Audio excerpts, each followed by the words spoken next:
ya hablaremos y compartiremos algunas impresiones y apreciaciones. El canto es cosa de hombres. Para eso nos remontamos a qué es el sonido vocal. El sonido vocal es uno de los rasgos definitorios de la condición humana dentro del amplio rango de sonidos que los seres humanos producen con sus voces. Dentro de estas categorías hay dos constelaciones que son mucho más importantes que los otros sonidos que emitimos, que son el habla y el canto.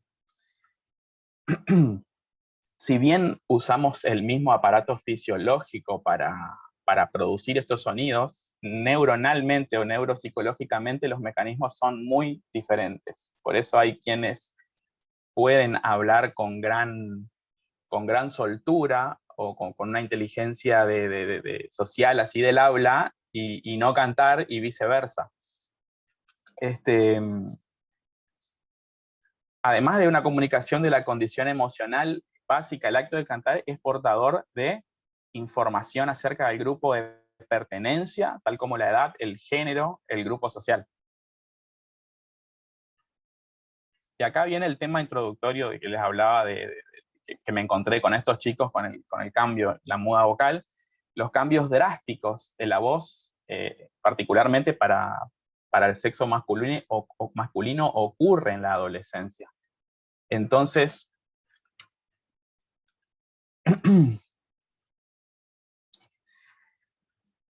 desde la antigüedad, se intentó preservar este sonido del niño, aun cuando fuese en las voces adultas, ¿no? Tal el caso de los castrati, que en la Italia de los siglos XVII a XVIII estuvieron muy en auge, era un sonido bello para ellos y lo cultivaron mucho. Acá hay un coro de la Capilla Sixtina del Vaticano de 1898, donde no sé si se logra ver en los números que están en rojo, pero esos son castratis del coro del Vaticano de aquellos años. Alessandro Moreschi es uno de el número 4, que está por aquí, fue uno de los últimos en vivir y hay creo que grabaciones, uno si entra a YouTube puede encontrar grabaciones de este tipo de voz, es decir, que la venían sufriendo desde temprano, ¿no? Recién a medida que las voces masculinas recibieron una mayor atención musical con alta demanda técnica como la ópera, recién hubo un interés genuino por lograr la exitosa transformación del hombre de la voz de un niño hacia un adulto. La moda vocal en el siglo XIX. Aquí hubieron dos grandes controversias por Manuel García, que fue el creador de la laringoscopía, era un barítono, profesor de canto, y en Inglaterra Sir Moren Mackenzie, que era un médico especialista también en laringe. García sostenía que el niño en la etapa de la muda vocal debería permanecer inactivo, digamos. Y Sir Morel Mackenzie decía que no, que había que desarrollar la voz en un rango quizá más pequeño, pero que no deberían dejar de cantar. Desde entonces viene esta problemática de qué hacer con estos niños frente al cambio de la muda vocal. Entonces ya esta pelea o esta controversia entre estas dos posturas llegó hasta mediados del siglo XX. Por supuesto que hubieron consensos, congresos basados en evidencia científica empírica, especialmente ante la notable disminución en el Reino Unido de la participación de jóvenes en coros y el interés masculino por el canto. Viene esta deserción o esta visualización de este problema de que en los coros en los coros hay cada vez menos hombres. En el centro del conocimiento, esto es un dato aparte, hay un coro de niños, de jóvenes, que tiene una sola voz masculina. Eso me llamó la atención porque yo estaba trabajando justo con este tema y era un coro que empezó hace unos 3 años y estaba más o menos equiparado en cantidad de mujeres y varones. Y me encuentro en un congreso este fin de semana donde hubieron talleres corales, donde vi la presencia de uno solo de los varones y le pregunto a los chicos, a los directores que están trabajando y eres el único que quedó, digamos, y está justo con la voz cambiada, o sea que todo lo que cantan las chicas lo canta una octava abajo y se siente así como muy solo y y hablando más íntimamente con el director, me dice que no sabe qué hacer con ese chico, ¿no? Y es muy, muy, muy loco eso, porque de verdad que muchos docentes no tenemos herramientas para trabajar con este tipo de voces en estado de cambio, digamos. Pasamos entonces a los teóricos de la motivación. Esto está muy emparentado con lo que veníamos, porque todo lo que uno hace, lo hace en realidad desde una motivación. Todo lo que uno hace desde que arrancó alguna carrera, algún tipo de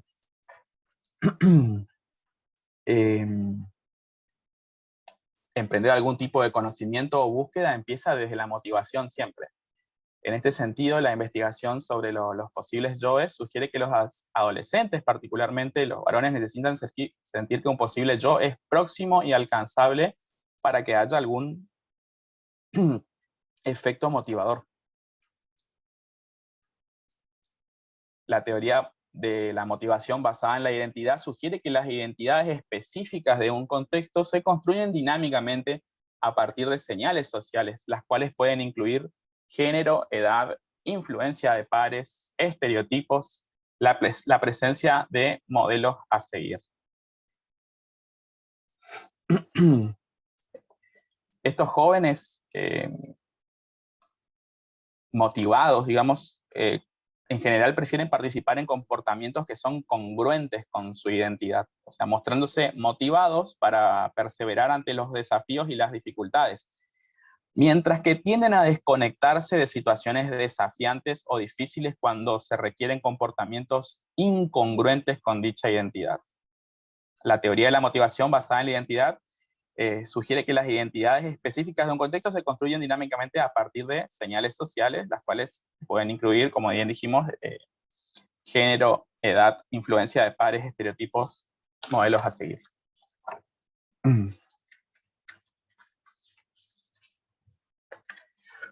Muchas gracias por la paciencia. Estoy un poco nervioso, pero es un desafío. O sea, si dejas de compartir pantalla, podemos intercambiar por ahí.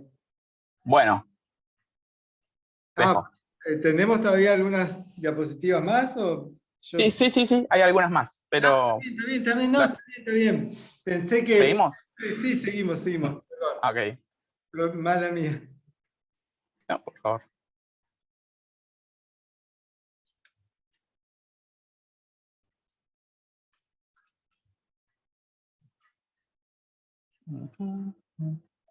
Uy, ahora no me deja. Ahí está. Bueno, acá viene toda la parte de esta tangente por la que me fui en este ensayo, que tiene que ver con los modelos a seguir, que me pareció muy importante.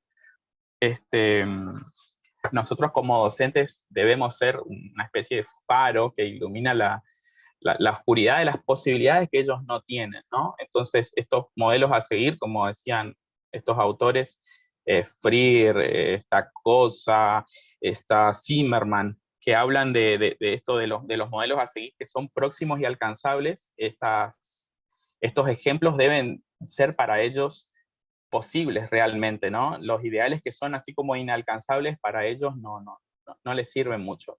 Por ahí verse reflejado en el recorrido de uno es lo que a ellos más les motiva para afrontar cualquier tipo de problema. En este sentido, en mi tesis, yo en este PowerPoint no está, pero Albert Bandura es un médico canadiense que él hizo una terapia por imitación por modelo, por ejemplo. Es un psicólogo, perdón.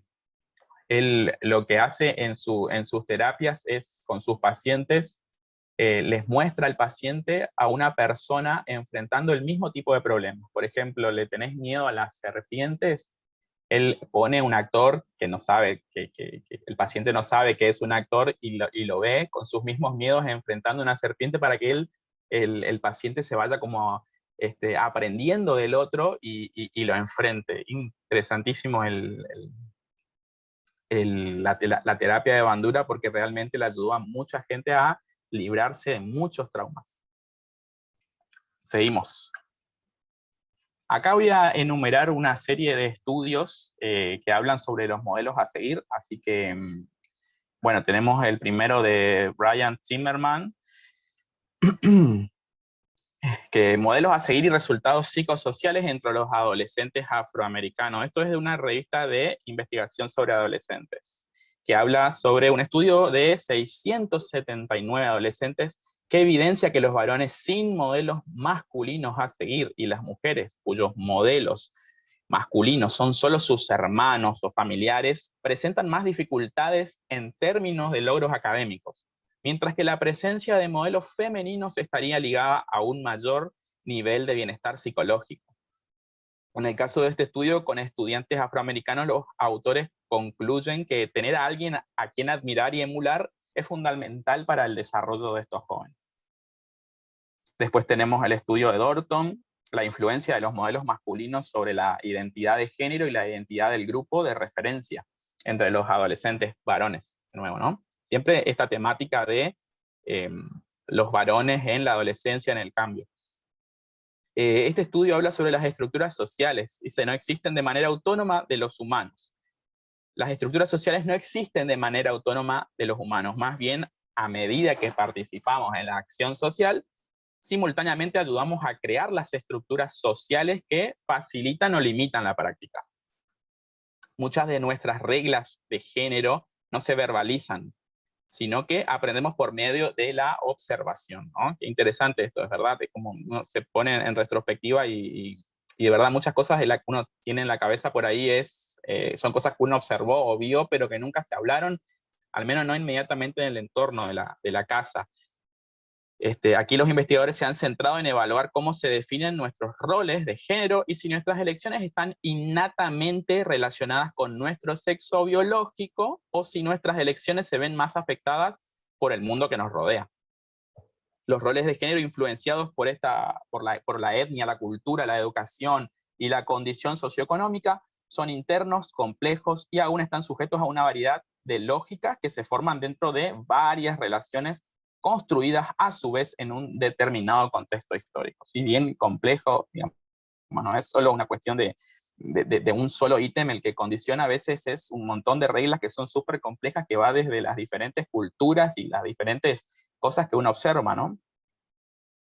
Y la transformación cultural paradigmática en torno al último cambio de siglo da lugar aún a la problemática de padres que crecieron con un ideal tradicional de lo que es masculino y femenino, que posiblemente hayan evolucionado en la concepción de la masculinidad y que consecuentemente hayan criado muchas veces con mensajes ambiguos a jóvenes que necesitan definir cómo exteriorizar su masculinidad de manera que sean positivas para su autoconcepto de género.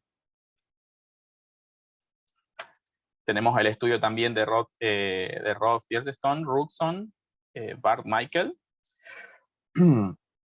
Más allá de los modelos masculinos, se llama Identidad de Género y Trabajo con Hombres Jóvenes. Es un informe de un proyecto. Los hallazgos de esta investigación pueden resultar particularmente específicos al contexto de vulnerabilidad en el que se encontraban los jóvenes participantes de este proyecto. Pueden ser algunas cosas relevantes para situaciones más diversas. Cuanto menos diversidad de modelos o posibilidades de acceso a las mismas tengan los jóvenes, el desarrollo de su identidad masculina se verá más estrechamente determinado por su entorno inmediato. Es decir, no tengo a alguien a quien admirar, a quien seguir, voy a copiar lo más inmediato que tenga y me sienta identificado para ir formando mis valores, mi personalidad y las cosas que son congruentes con mi identidad.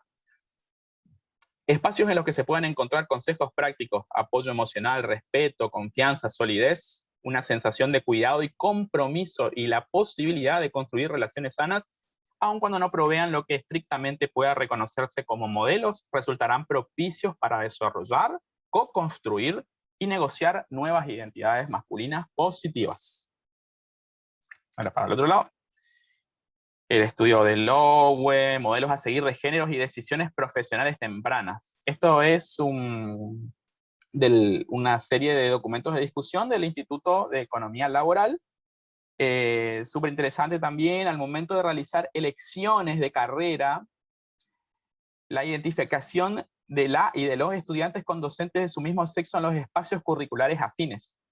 Esto resulta particularmente cierto en la elección de las matemáticas como campo de estudio por parte de las mujeres, por ejemplo, ¿no? En este caso podríamos hipotetizar que se trata de un campo más frecuente asociado a la participación masculina, por lo que al no contar con modelos directos con los cuales identificarse, es menos probable que ocurra una elección más alejada de los estereotipos. Esas son todas esas construcciones que no tenemos del entorno inmediato cuando no tenemos el modelo a seguir. Es como más difícil pelearla cuando no hay otro que hizo lo mismo que uno quiere, ¿no? El estudio de Bootstrap, los modelos a seguir son claves en la diversidad de género, especialmente en tecnología e ingeniería también. Tenemos el estudio de Olson Martini, la exposición de modelos a seguir contra los estereotipos, ¿influyen los estereotipos de género? Y las opciones de carrera de las niñas y las mujeres, un montón de estudios que tienen que ver, hay como varios, puse la mitad acá a causa del tiempo, para no hacerlo tan largo. Hablando del tiempo, ¿podemos redondear Sí. en 2 minutos más? Sí. Y después, si querés, Sí.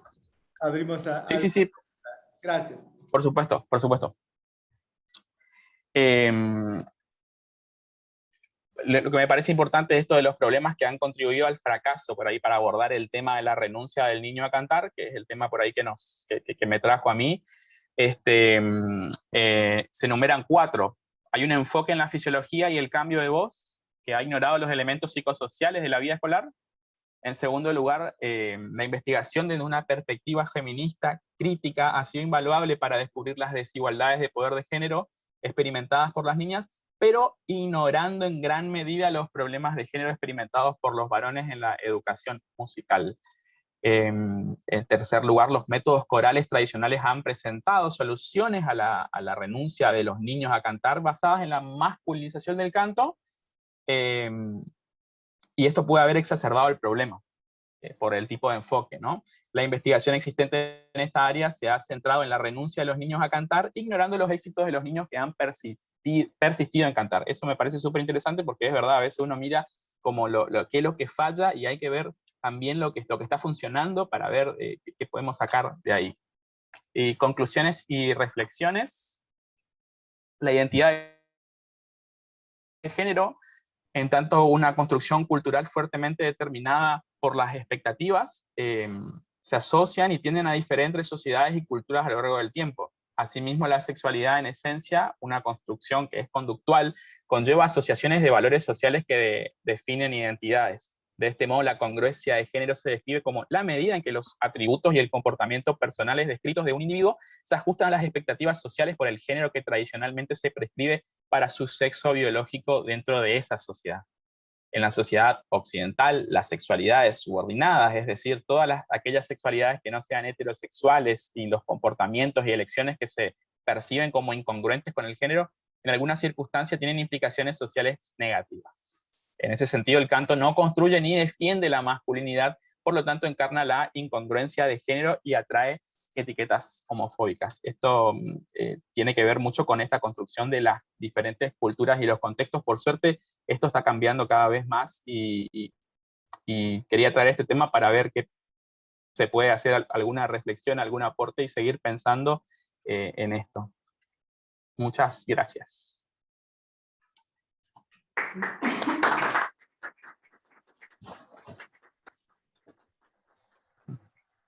No tenemos acá como, a ver, no sé si puedo dar vuelta a la cámara para que veas a tu audiencia. Para no dar vuelta a todos los cables, agarrar la mesa del otro lado. ¿Sí? Sí, sí, es porque... ¿Se lo banca? Ah, es verdad, Se da vuelta al proyector. Pero creo que más o menos ahí. A ver, no sé si la cámara... Me parece que no va a tomar mucho, pero bueno. Hola, ¿qué tal? Hay Qué buena onda. algunas personas que más o menos van entrando. No sé si tienen preguntas, comentarios. Sí, Claudio. Sí, yo te voy a poner acá para no poner a los compañeros. Hola, ¿qué tal? ¿Cómo estás? ¿Qué tal? ¿Cómo va? Bueno, buenísimo Un el gusto. trabajo y nada, estamos así, estamos lejos, pero bueno, estas ideas te hacen pensar. Nada, y me viene a la cabeza todo esto que hablabas de los modelos a seguir y lo peligroso que es eso también, digamos, como está utilizado ahora, por ejemplo, con el tema de la música, el canto como es ahora, también como se plantea en algunos estilos de música, donde casi la variación melódica no existe, digamos, pero sí existe una carga de lírica, De lírica. y con una marcada tendencia sexista, digamos, o sea, machista, digamos, y cómo eso, tal vez a falta de otros modelos, genera eso, genera que muchos pibes y muchas pibas se adhieran a esa estética, como porque la música siempre genera algo. Del rap, del trap. Sí, el rap también un poco, de alguna manera, porque veo en algunos raps que la gente se pelea, ¿viste? En lugar de construir algo, es como que está esa cuestión siempre, están reproduciendo constantemente lo que está volando alrededor, lo que van cazando con antenitas, ¿no? Lo que le dan para consumir. Claro. Nada, y pensaba que es bueno lo de los modelos, pero bueno, yo también pienso que, bueno, también en un momento lo dijiste vos, el modelo de la misma persona, tratar de buscar en la misma persona que le está pasando eso y problematizar esa situación propia para poder llegar a buscar una expresión propia tal vez. Donde claro, uno, qué sé yo, si llega a ser docente de esa persona, acompañarlo en ese proceso y todo, pero bueno, ahí también tenés que, digamos, más que poner un modelo, tal vez, mostrarle a la otra persona todo lo que hizo antes. Porque o sea, ahora estamos hablando justo de la muda vocal, ¿no? de la edad, de la etapa esa. Pero, por ejemplo, tenés previo toda una educación inicial, toda una educación primaria, a donde ya también se te van formando todas esas estéticas. Cuando llegas a la época de que te cambia la voz, que uno dice, bueno, los chicos crecen rápido, digamos, ¿no? Cuando llegas a la edad, ya tiene toda su cultura formada. Entonces, bueno, tal vez no es tan solamente esa cuestión fisiológica y cultural del momento, sino también un montón de cuestiones que lo van atravesando a la persona, y bueno, nada, problematizar eso un poco. Está difícil igual, porque bueno. ¿Querés comentar o responder algo, Franco? Sí, sí. Sobre varias cosas de lo que dijiste, es súper interesante. Todo lo que uno no lo diga en la casa o en el aula, digamos, o no atienda a esto, los modelos hegemónicos o todo lo que uno escucha, se va a reproducir en la juventud. De hecho, esto que está pasando ahora con el trap es un claro ejemplo de eso que decís, ya la voz pasó como a otro plano, no tiene que ver, esa estética ya no se busca. De hecho, en los resultados de mi tesis sobre el género que más escuchaban estos adolescentes era justamente el trap, pero en gran medida, acá en Posadas Misiones. Y me parece que es algo que está pasando un poco a nivel en Latinoamérica y también en España, todo lo que uno está escuchando, parte de los modelos hegemónicos de YouTube, de todo lo que la industria propone, que es cultura, ¿no? Mi maestro de armonía y contrapunto siempre me dice que cuando vos querés bajarle el gusto a la gente, se hace como de esa manera masiva para que después otra cosa más rica en desarrollo musical les parezca un rechazo, les parezca una cuestión incongruente con su personalidad, ¿no? Es como, hablaba con un amigo docente hoy que acá en Misiones tenemos frontera con Brasil y en esas fronteras se hacen muchos bailes. Entonces los chicos solo quieren escuchar la música brasilera en portugués y cualquier cosa que uno le traiga le parece, lo rechazan, ¿no? Entonces hoy, justamente en vilo de este tema que venía a exponer, hablábamos de eso, de cómo ser un docente que le muestre una variedad de cosas y que sea posible y que el gusto y que todo lo que uno pueda escuchar le enriquezca de alguna manera, para que sepan que no es negar eso, sino que hay otras cosas y uno puede seguir creciendo a partir de ahí. Claro, por eso decía el tema de problematizar las experiencias propias, en este caso de los alumnos, estamos hablando porque es una cuestión de educación. Entonces, Sí. ¿cómo problematizar eso, no? Y bueno, poder trabajar desde ahí y después, bueno, ir un poquito más allá. subir de sol a la y así sucesivamente. Tenemos mucho seguro para hablar y tenemos poquito tiempo. ¿Hay alguna otra pregunta, algún comentario puntual, cortito? Algo, Franco, que vos quieras decir como cierre, porque tenemos otro Sí, y un concierto después. Así que... Uy, qué lindo, hermoso. Bueno, sí, una pequeña conclusión que había preparado. Digo, los conciertos por ahí después los grabamos y los pasamos, los subimos a YouTube. Así que ahí los vamos. Ah, sí, por favor. Perfecto. Voy con una pequeña breve conclusión. Si los niños eligen dejar de cantar porque perciben que es una actividad inapropiada para ellos, entonces también debe haber una serie de otras actividades y experiencias que se niegan a sí mismos, en respuesta a las mismas influencias psicosociales basadas en el género. Al negarse a sí mismo la gama completa de actividades que podrían estar disponibles para ellos, los niños se ven privados de experiencias de crecimiento potencial que contribuyen a la construcción de la identidad y de la autoestima. Por lo tanto, se ven limitados en sus posibilidades de vida y carrera. Bueno, eso es un poco más largo, pero me parece súper interesante eso, cuando no tienen la gama completa o si uno no le brinda, le decía a un amigo, la paleta completa de colores, difícilmente puedan llegar a ser lo más pleno que uno puede llegar a ser, ¿no? Con todas las herramientas que podrían no estarse negando. Bueno, muchísimas gracias.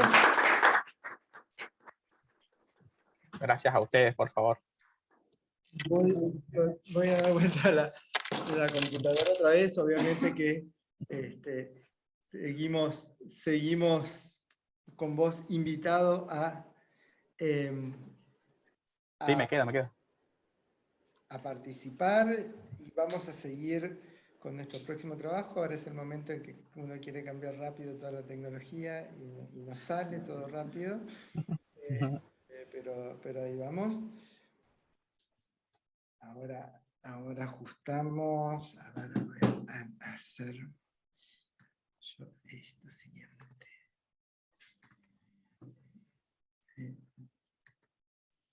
Ahí estamos. Ahí estamos. Bueno, el siguiente es Cruzando las fronteras en una única dirección, representaciones de género y voces masculinas en el repertorio operístico. De autoría de Alex Wagner, bajo barítono, especializado en música vocal de cámara con piano de los siglos XIX y XX. Estudió canto con María Cala, Horacio Sutric y Adriana Alba, recibió becas y realizó estudios de perfeccionamiento, entre otros con Hedda Harper, Denis Duplex, Tomás Quasthoff. Integró la Camerata Vocale junto al maestro Guillermo Opitz, y estudia habitualmente repertorios y explora habitualmente repertorios no convencionales. Se te da vuelta el celular y no lo ver mal. Repertorios no convencionales para voces solistas en ópera y música de cámara del periodo entre mediados del siglo XVIII y mediados del siglo XX, así como las sutilezas del sistema FAG de clasificación vocal en la práctica de cantantes profesionales. Coleccionista de grabaciones en varios formatos y observador del panorama internacional de los escenarios líricos, realiza un seguimiento crítico de criterios vigentes en la formación, interpretación y programación de la música académica vocal.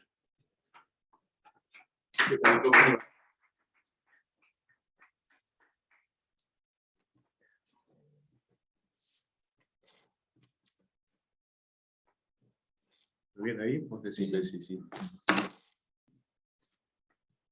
Bueno, muchas gracias por estar acá, muchas gracias por venir. Espero que esta charla abra puertas, interrogantes y sobre todo inquietudes. Como varón cantante, empecé a pensar esta presentación en términos de repertorio para mi cuerda de bajo barítono, o de mis colegas barítonos y bajos. No tanto para los tenores, porque eso es un boca arriba. Me preguntaba acerca de los repertorios y tipos de personajes en ópera y música de cámara que solemos cantar los hombres en comparación con el que cantan habitualmente las mujeres. En los últimos meses, en cambio, leyendo, reflexionando, reescuchando, la perspectiva resultó un poco diferente. El teatro fue siempre un espacio propicio para la suspensión de la incredulidad, como lo denominó Samuel Coleridge a comienzos del siglo XIX. Particularmente, los oyentes de ópera estarían dispuestos a abandonar toda expectativa de verosimilitud, aceptando casi cualquier tipo de ilusión con tal de obtener un disfrute estético. Después de todo, ¿qué héroe guerrero se enfurece entre coloraturas o quién se muere de tuberculosis cantando un si bemol agudo? Cuarto acto de la Traviata. Esta versatilidad sirvió también para acomodar convenciones y restricciones sociales que sin duda fueron determinando nuestras construcciones culturales. Aun cuando hoy en día algunas interpretaciones de la iconografía conservada proveniente de distintas zonas del territorio de la antigua Grecia sugerirían participación de las mujeres en el teatro, esta habría sido limitada y por siglos se creyó inexistente. Por su parte, el cristianismo del medioevo estableció, como dice San Pablo en la primera carta de los Corintios, que las mujeres debían permanecer calladas estando en público. Coincido a veces, les digo la verdad. Tengo que serles muy sincero, muy franco. Sin embargo, tanto en las tragedias griegas como en las comedias romanas, en los dramas litúrgicos medievales o en el teatro isabelino, se incluyeron siempre personajes femeninos que eran representados por varones, en su mayoría niños o jóvenes. A lo largo del siglo XVI, primero en España, luego en Italia y Francia, y más tarde en Inglaterra y Alemania, las primeras actrices profesionales fueron apareciendo públicamente en escena entre debates y oposiciones. Al comenzar el siglo XVII, principalmente en el contexto de la ópera, las mujeres consolidaron su presencia escénica. Pero aún así se vieron relegadas con frecuencia. En el siglo XII, los eunucos habían sido introducidos como cantantes de música litúrgica en la España mozárabe, y para el siglo XVI integraban los coros de la capilla papal en Roma. Con el nacimiento de la ópera, se convirtieron en estrellas indiscutidas, al punto tal que ninguna ópera podía aspirar a tener éxito si al menos no incluía un castrato. Estos divos interpretaban tanto personajes femeninos, especialmente en el caso de los jóvenes debutantes, como los grandes héroes protagónicos. Contaban con varios años de rigurosa formación y sus voces, agudas, potentes y flexibles, reflejaban los ideales estéticos y el gusto por la ilusión y el artificio de la época barroca. A lo largo de muchos años se compusieron numerosos roles destinados a ser interpretados por castrati. Ya en 1607, Monteverdi les asignó 6 personajes femeninos en su ópera Orfeo. En torno a mediados de este ciclo, en óperas de Francesco Cavalli, interpretaron los roles de príncipes del Magreb, Jasón, el líder de los argonautas, la naturaleza o personajes mitológicos. Las óperas de Händel llegaron a su apogeo encarnando emperadores, nobles, magos y cruzados. En general, daban voz a los protagonistas. En estas obras, los roles femeninos ya se asignaban a cantantes mujeres. La Durastanti, la Cuzzoni o la Strada pasaron a la historia por sus colaboraciones con Händel, también por sus escándalos. Son muy interesantes los escándalos si investigan un poquitito. Hay uno muy famoso donde Händel, ante una pelea justamente de la Durastanti y la Cuzzoni, desciende al clavicordio y acompaña ferozmente la pelea de ellas dos en el escenario.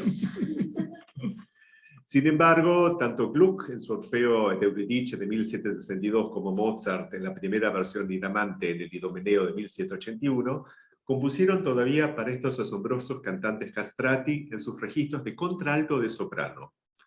Los últimos roles compuestos para castrati son en 1813 el Arsace de Aureliano in Palmira de Rossini y en 1824 Armando en Il Crociato in Egitto de Meyerbeer.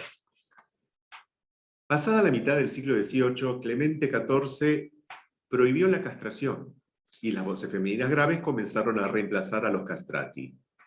Por un tiempo, los cuerpos femeninos travestidos fueron aceptados como la imagen del héroe.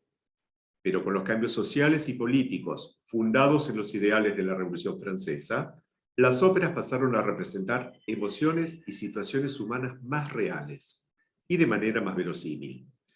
Hacia 1830, acompañado por orquestas más grandes y pesadas, el tenor romántico se convirtió en el modelo visual y sonoro de la masculinidad, mientras que barítonos y bajos personificaban amigos o rivales, el origen del Boca River al cual yo me refería al comienzo de la charla.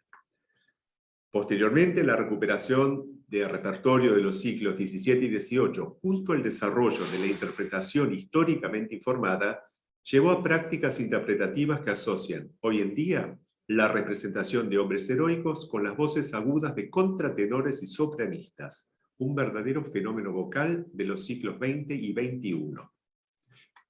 Así encontramos sobre los escenarios operísticos que un personaje masculino puede ser cantado por hombres usando tanto su voz modal como su voz alterada. Por la castración en el pasado o en la actualidad, con la voz aguda producida a partir del falsete.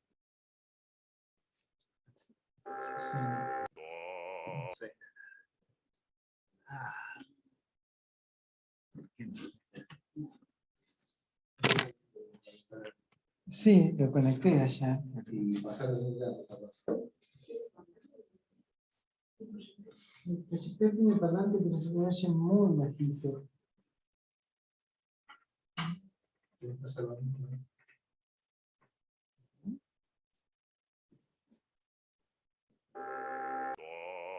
No sé.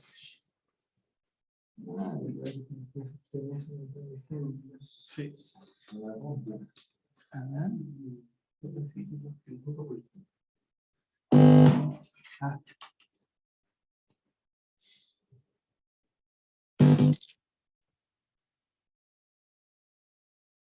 Siempre lo quiero poner bien para que no sea... Siempre hace que no se va, no va a hacer ruido porque yo le pongo frunzo la cabeza.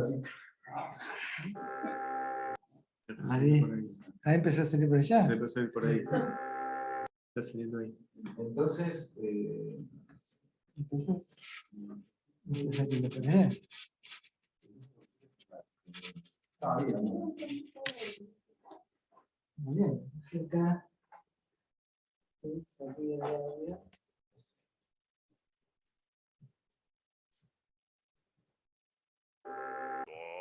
No sé nada. ¿Y dónde está conectada la otra punta?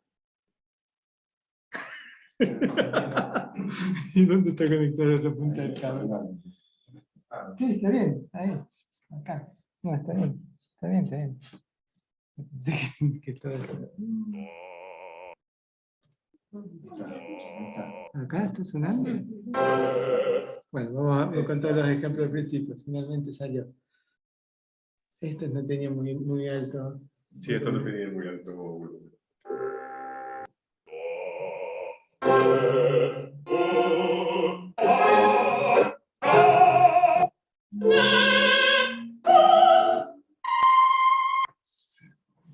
Esa nota se me aquí.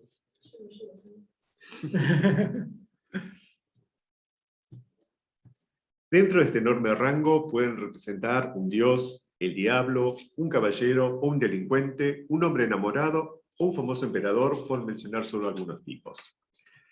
La paleta se amplía mucho más si consideramos otra rama del repertorio operístico, los roles en pantalones.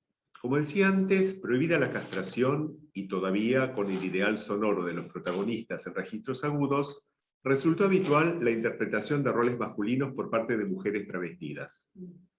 Esta tradición se retomó al restablecerse el repertorio barroco.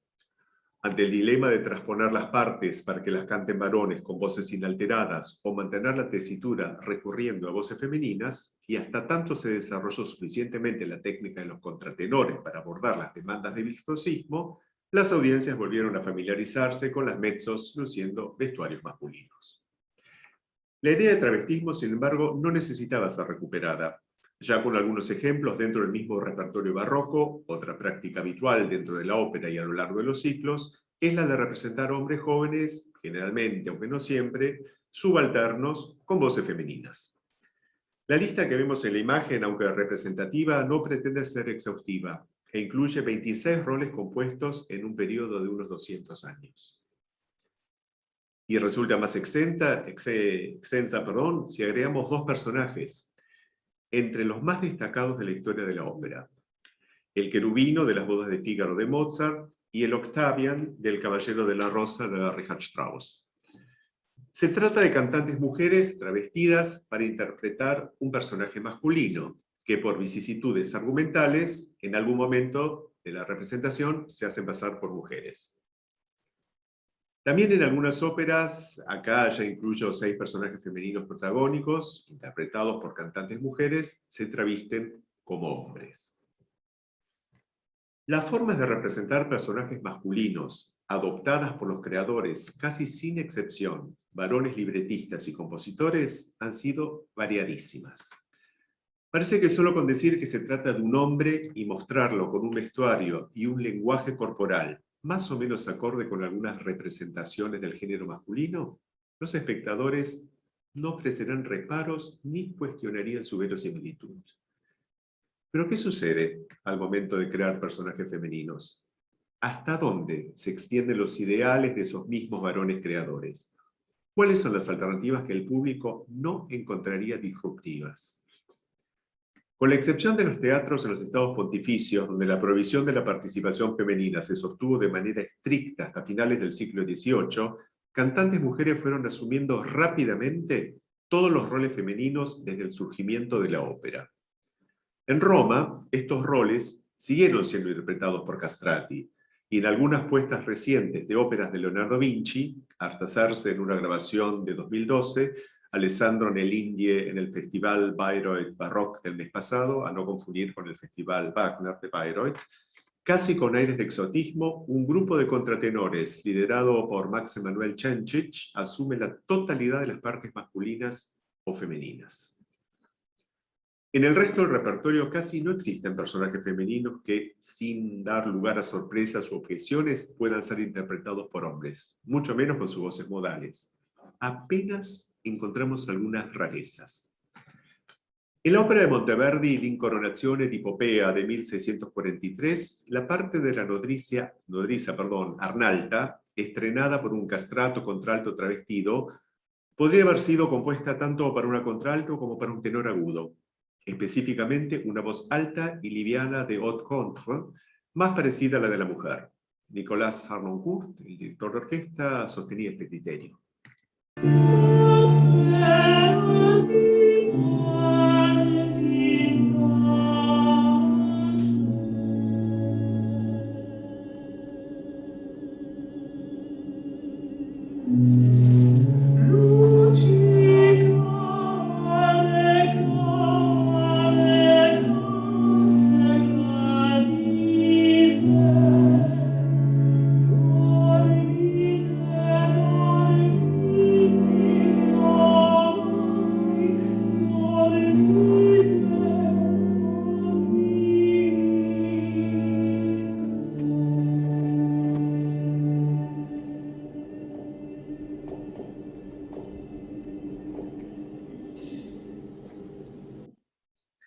En la ópera Armide, compuesta por Lully en 1686, el personaje de la Haine está destinado a una voz de basse taille, una especie de baritenor. No es un personaje femenino, sino la personificación de un sentimiento, el odio, que se denomina en francés con un sustantivo gramaticalmente femenino. Al ser invocado por la mujer protagonista de la ópera y ante la incomodidad que puede resultar de escuchar una voz masculina como representación de una mujer, suele caracterizarse al odio como tal.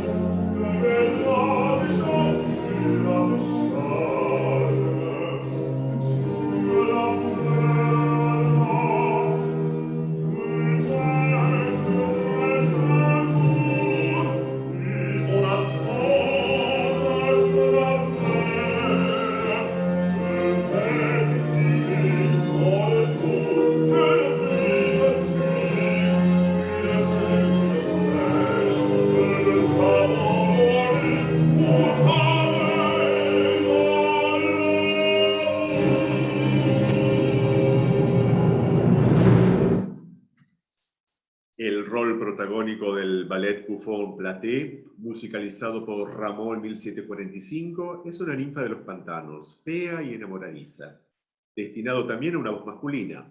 Si bien se trata de una deidad femenina, con frecuencia es caracterizada con rasgos no humanos, con sentido también claramente grotesco.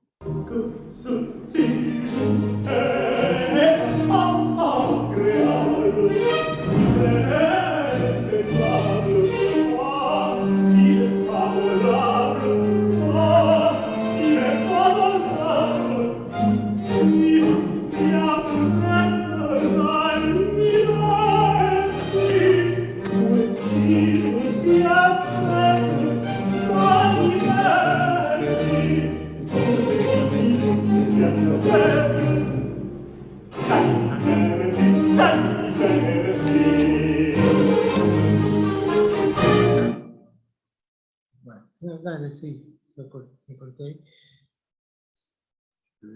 Sí. También dentro del ámbito de la comedia encontramos en Rossini un personaje que siendo masculino, Le Conte Ori, se traviste como Sor Colette, una monja para acercarse a un grupo de mujeres que pretende seducir.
Otro rol femenino caricaturesco para barítono, interpretado el mes pasado por el maestro Víctor Torres en el Centro Cultural 25 de Mayo, es el de la mamma Agata, en De Convenienze et Inconvenienze Teatrali de Donizetti, una mujer protagonista con un inconfundible tono de farsa.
Intentando hacer una lista completa, incluye un personaje femenino escrito para una mezzosoprano, pero que a partir de una apuesta del Met de New York de 2007 se considera también adecuado para un tenor.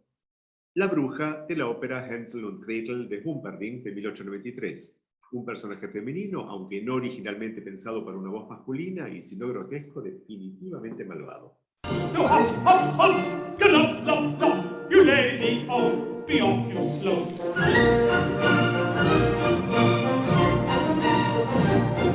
When up I spring, the bat takes wing, the hellcat sings, the death bell rings.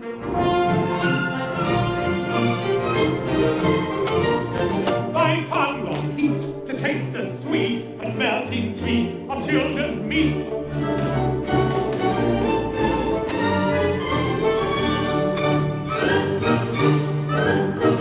With 5 and 6, the witch will mix. With 7 and 8, you leap the plate. When 9 is 1 and 10 is none, so much is nil by witch's will.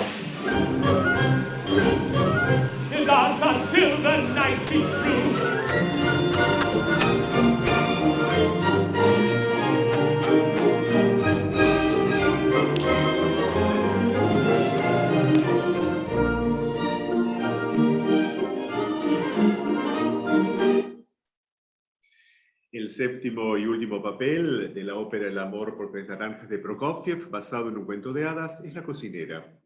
Una gigante guardiana de las naranjas que encierran a las princesas encantadas que el príncipe protagonista intenta liberar. Un personaje fantástico e intimidante.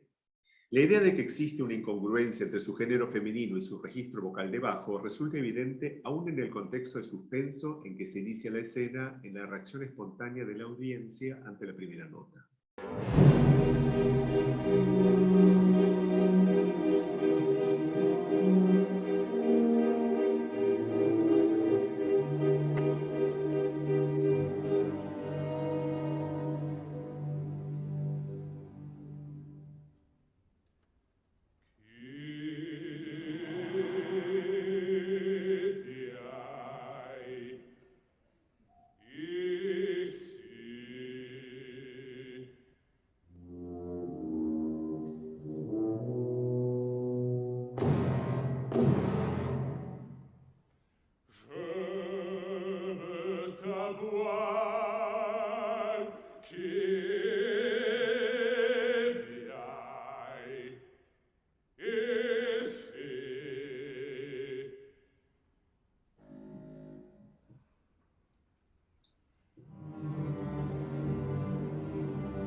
En conclusión, pareciera que los cantantes varones no podemos representar personajes femeninos sin resultar ridículos o perversos.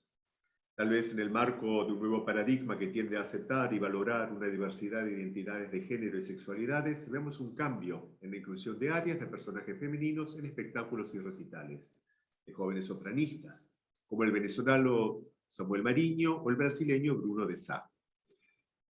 Incluso con menos connotaciones militantes en términos de visibilización de construcciones alternativas, en el recital camarístico que presentó el barítono inglés Roderick Williams en 2020, con un programa completo de líder sobre textos femeninos compuestos casi en su totalidad por varones compositores, sobre obras de varones poetas, pero que siempre habían sido exclusividad de mujeres cantantes.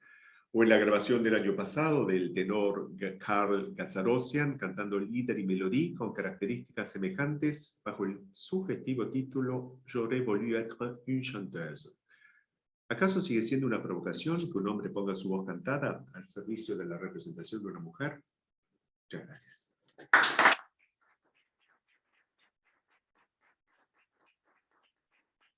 Un poco pasado con el horario, pero por lo menos una pregunta o un comentario podemos poner.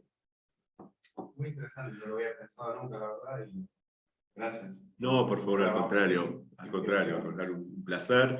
Los invito a seguir explorando esto si les interesa. Muy rapidito les puedo comentar unas grabaciones que andan dando vueltas por ahí. Hay un barítono alemán excelente, se llama Konrad Jarnot, que grabó Scheherazade de Ravel y grabó también los Vier letzte Lieder, las 4 últimas canciones de Richard Strauss en versión con piano, y también grabó los Wesendonck-Lieder de Wagner. Impresionante, se los recomiendo. Hablando de los Wesendonck, también fueron grabados por el bajo alemán Günter Kreuzberg. Tuve una experiencia escucharlo en voz de bajo. El bajo barítono alemán también, Matthias Körner, los grabó. Impresionante la grabación. Jonas Kaufmann, el tenor que solamente ustedes conocen, bueno, también efectivamente interpretó los Vier letzte Lieder en versión de piano. Y respecto de las voces femeninas, bueno, Christa Ludwig, recientemente fallecida, la mezzosoprano alemana, marcó tendencia grabando Winterreise de Schubert, y la posta la tomó la mezzosoprano americana Joyce DiDonato, que justamente interpretó también Winterreise con un éxito increíble. Por último, les puedo comentar que hay una idea dando vueltas por ahí respecto del Caballero de la Rosa, que yo les mencionaba en su momento, justamente el contratenor brasileño Bruno de Sá, no, miento, este es el venezolano Samuel Mariño. Andaba pensando en interpretar el rol de Sophie en El Caballero de la Rosa. Y se está viendo entre idas y vueltas, la posibilidad del que el rol de Octavian, el protagonista del Caballero de la Rosa, sea interpretado como un contratenor. Problema que se encuentra hoy por hoy, digamos, en esta búsqueda, es que hace falta una voz suficientemente potente para atravesar la orquestación de Richard Strauss, pero ni más ni menos. Si no falsete. Exacto, exacto. Pero bueno, se está jugando bastante con esta idea. Así que bueno, los dejo con estas inquietudes, así que... ¿Este material lo podemos tener nosotros o no? Sí, podemos. Sí, Sí, sí, por supuesto. ¿No? Sobre todo la parte cronológica con respecto a contratenores.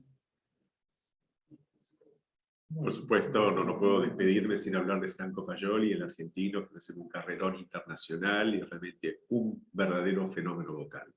Así que... ¿Usted dedicas a cantar también? Yo me dedico a cantar también, sí. ¿Dónde estás? Sí, sí. No, en este momento estoy haciendo recitales así esporádicos, claro. En función del 2020, y hace falta que hable, marcó como un antes y un después. Pero sos tenor, digamos. Bajo barítono. Bajo barítono. Bajo barítono, sí. No, es muy loco como también a través de la historia, por ejemplo, la Edad Media, todos esos lugares, sí que eran lugares. Lugares en el tiempo, ¿por qué no? Sí. Están ahí y que tenían unas reglas determinadas, pero sin embargo, bueno, ante la cuestión esta del arte, ¿no? De poder presentar algo que genere algo a la gente, que les genere una emoción. Nada, se vestían de mujer, los que eran varones, y las mujeres se vestían de hombres, y eso sin embargo en la vida normal, digamos. Absolutamente, era una práctica prohibido. Habitual, aparte en el barroco, y no significaba nada, o sea, no marcaba, no había, digamos, verticalidad con eso. Ah, claro, bueno. Vos investigás un poquitito el teatro inglés, y era lo más habitual, hombres que travisten mujeres y al revés, y formaba parte, digamos, del juego social de la época, inclusive también. No, y buenísima esa información, tipo, bueno, nada, uno se cree que también, que todo esto, digamos, es producto de la liberación que es ahora, digamos, pero siempre, ¿entendés? Sí, seguro. Hay espacios y hay liberaciones también. Sí, es cierto, hay espacios. Ciertas liberaciones que sí, otras que no. Obvio, pero parece que no tiene una historia también. Es como, parece que todo eso, digamos, en el arte es como muy, en este aspecto del arte es como, digamos, muy visible. Sí. Y por ahí por eso. Te da una posibilidad. Y te da una posibilidad, sí, de quedarte pensando al menos en eso, con la duda, a ver qué es lo que quiso decir, qué es un hombre, una mujer, lo que está ahí arriba, qué está pasando, no sé, mira de cosas que... Despertar la curiosidad también. Sí. Exacto. Gracias por la compañía, por participar. Gracias, Franco, también. Sigue Franco aquí conectado en el Zoom. Y estamos ya atrasados, creo que vamos directo a la sala, al concierto de cierre. Así que los invito a pasar. Gracias, Franco. Después nos comunicamos. Muchas gracias por todo. Excelente la presentación del colega. Gracias. Chao. Hasta luego.